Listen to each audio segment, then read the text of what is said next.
Bom, na publicidade a gente vê bastante esses estrangeirismos e a gente vai ouvir agora a humorista e roteirista Raquel Real. Ela publicou nas redes sociais dela um vídeo para homenagear os publicitários com aquela ironia sobre usar feedback, budget, olha só.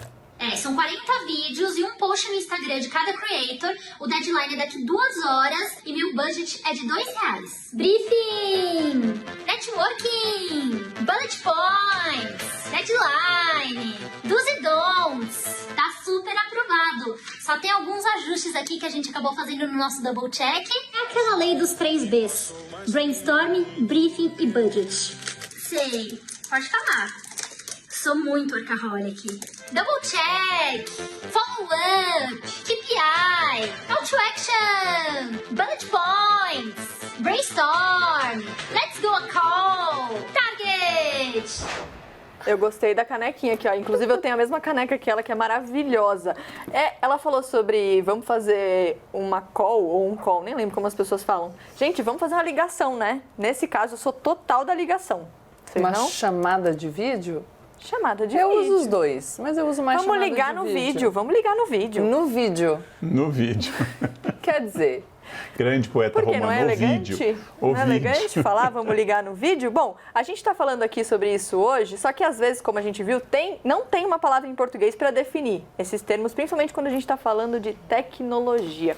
Para o professor de língua portuguesa, o Diogo Arraes, do canal do YouTube Mesma Língua, tudo é uma questão de bom senso na hora de usar estrangeirismo. Olha só.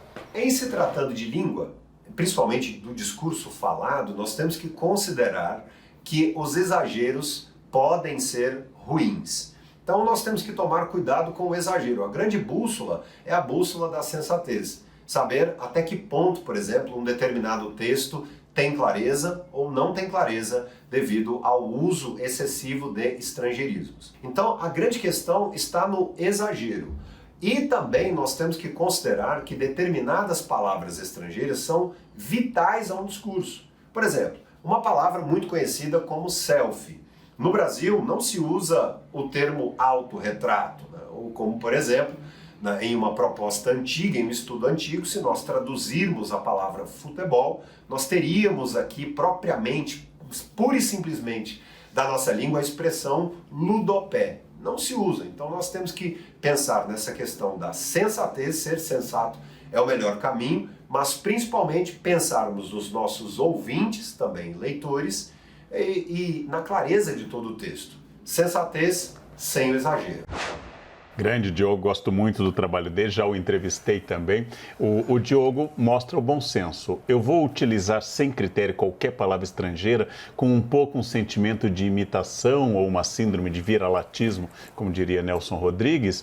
Obviamente não. Agora eu vou me tornar um lusófono xenófobo, um falante da língua portuguesa com horror ao estrangeiro? É contraditório, porque as nossas palavras vêm de várias línguas, inúmeras línguas, que mostram a riqueza de formação do povo. Então, quando eu utilizo jabuticaba ou pitanga, quando eu utilizo uma palavra de origem indígena, latino ou grego, eu estou mostrando a riqueza dessa formação. E a língua inglesa hoje faz parte disso. Então, não sei se nós estamos discutindo palavras ou estamos discutindo uma reação nacionalista conservadora. Boa essa fala do Karnal sobre, enfim, para a gente pensar se não pode ser uma reação nacionalista conservadora, porque a gente já teve essas iniciativas, né, na história do Brasil. Um projeto de lei que pretendia banir os estrangeirismos, ou mesmo na época do Estado Novo, que teve toda aquela iniciativa para impedir que as pessoas, os imigrantes mesmo, usassem os termos das suas línguas nativas. Então, claro que a gente precisa pensar no português e como é que a gente faz para engrandecer a nossa cultura a partir do apreço pela nossa língua. Legal, mas a gente vive num mundo que está cada vez mais interconectado, é natural que a gente absorva traços de outras línguas. Isso não vai descaracterizar o português, porque a gente vai aportuguesar o que é termo estrangeiro, por exemplo, o delivery, e a gente poderia se preocupar mais com línguas que de fato correm um risco de extinção. Então, as línguas dos povos indígenas, por exemplo, a gente tinha muito mais línguas de povos indígenas do que a gente tem hoje, porque elas foram sumindo. Então, a gente sempre pensa nessa coisa do colonialismo e de como o português pode estar sendo dominado por termos em inglês, mas a gente deixa de pensar como o português português se impôs sobre outras línguas. É muito importante, Gabriela, e endossando tudo que você disse, o problema do delivery são as condições de trabalho dos entregadores e não a palavra. Padre Vieira não seria aprovado no Enem hoje, lembrem disso. Padre Vieira tinha regências e usos da língua que se tornaram arcaísmos. Então, Padre Vieira reprovado no Enem. Chupa! E eu acho que outra coisa fundamental é a gente tomar cuidado para não adotar uma postura elitista que parte do pressuposto de que todo mundo tem que conhecer termos em inglês. Ninguém tem que conhecer termos em inglês. Aliás, não é regra no Brasil que as pessoas falem inglês. As pessoas têm que saber falar o português. E se você pergunta sobre um termo que foi mencionado numa reunião, o ideal é que ninguém te trate com desprezo. No direito, aliás, eu sei que tem uma coisa da tradição de usar os termos em latim ou às vezes as expressões em francês, mas muitas vezes os meus alunos usavam expressões que eles não conseguiam sequer pronunciar. E aí, por que em vez de você falar o habeas corpus, que embora seja uma expressão em latim, a gente já tem uso mais corrente no direito, você vai falar o writ e aí a pessoa vai na tribuna e fala o right. Ou querendo usar uma expressão em francês para falar sem nulidade não há prejuízo, que é uma tese com a qual eu nem concordo absolutamente, mas vai lá e coloca um pas de nullité sans grief. Não funciona.